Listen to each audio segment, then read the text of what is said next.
Americans did not interfere.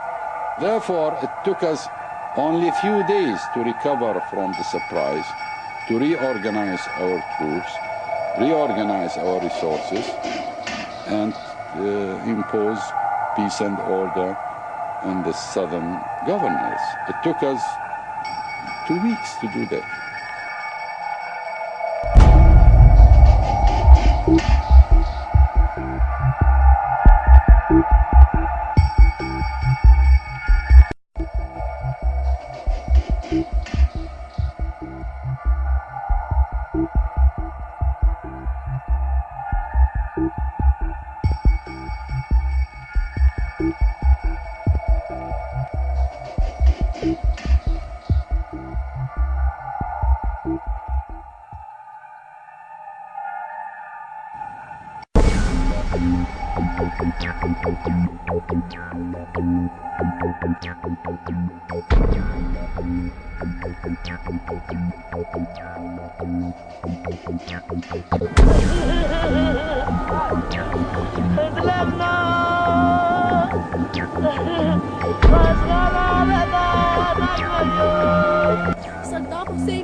Saddam Hussein, bombing, bomba, helicopters destroyed us. I don't know.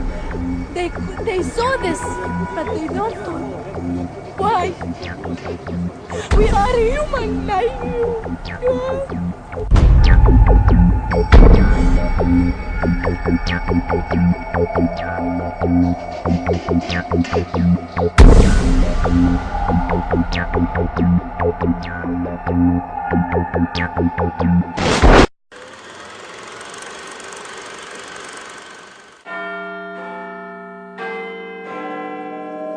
Studying shadows like an indoor cat until dusk, when the sky walks me home.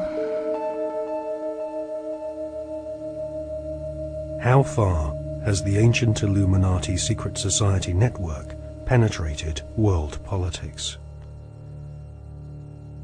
If you read the many books published about conspiracies, then you will learn that many leading authors have alleged that British Prime Minister Tony Blair is a high-ranking Freemason.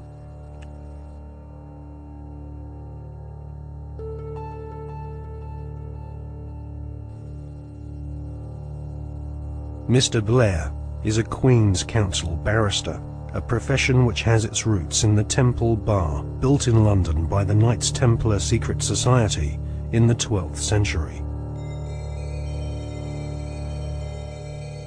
According to many authors, Tony Blair follows the tradition of Masonic membership amongst large numbers of barristers and judges. Mr. Blair is allegedly a member of the 1591 Studholme Masonic Lodge, which meets, amongst other places, at the Café de Paris in London.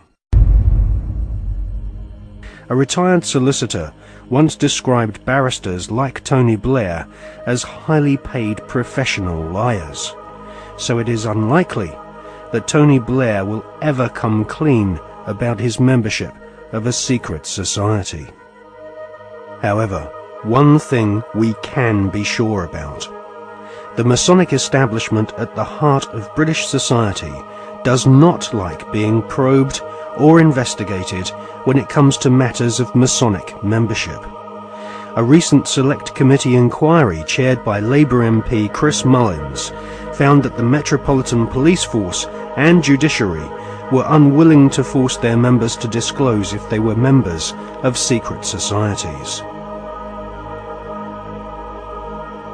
In a series of embarrassing revelations in the 1970s and 1980s, the British author Martin Short established that the Scotland Yard Vice Squad and senior CID officers were all Masons and taking bribes from pornographers in London's Soho.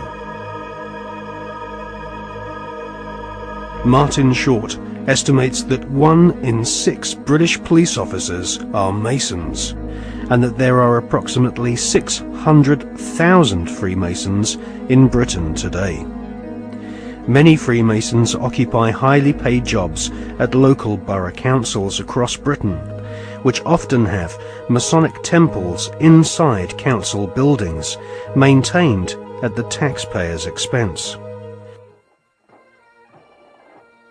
In Scotland, Masons used to proudly parade through the streets.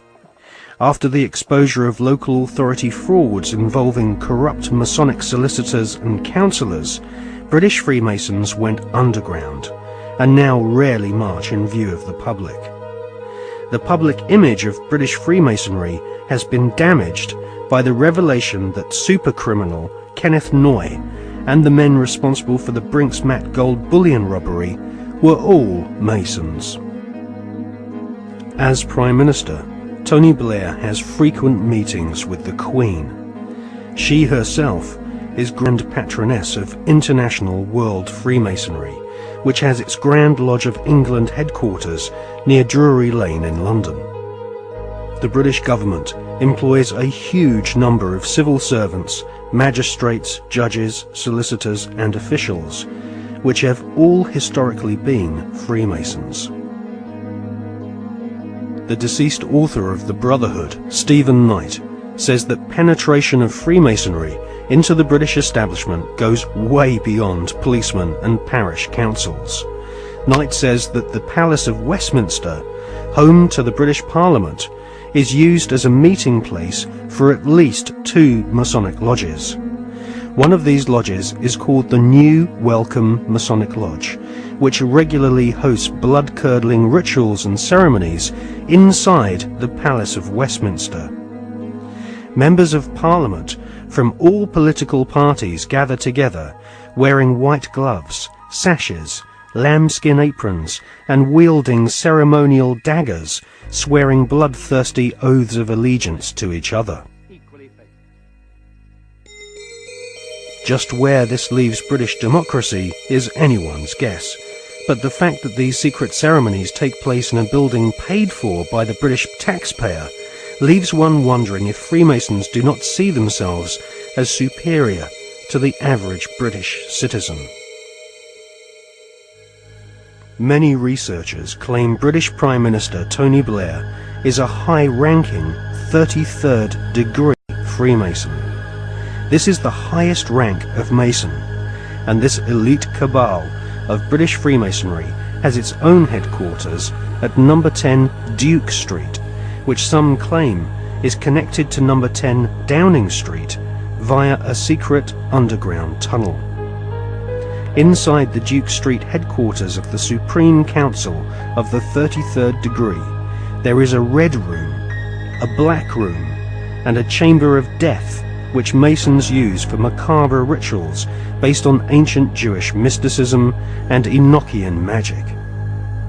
Once initiated into the 33rd degree, Masons are told they are superior beings, and the human population are referred to as being profane goyim, which means cattle.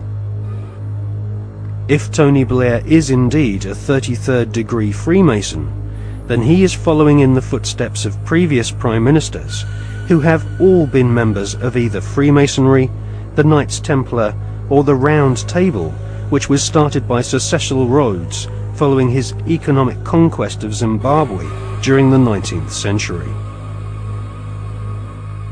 Winston Churchill was also a 33rd degree Freemason, initiated into the Studholme Lodge at the headquarters of the 33rd degree in May 1901.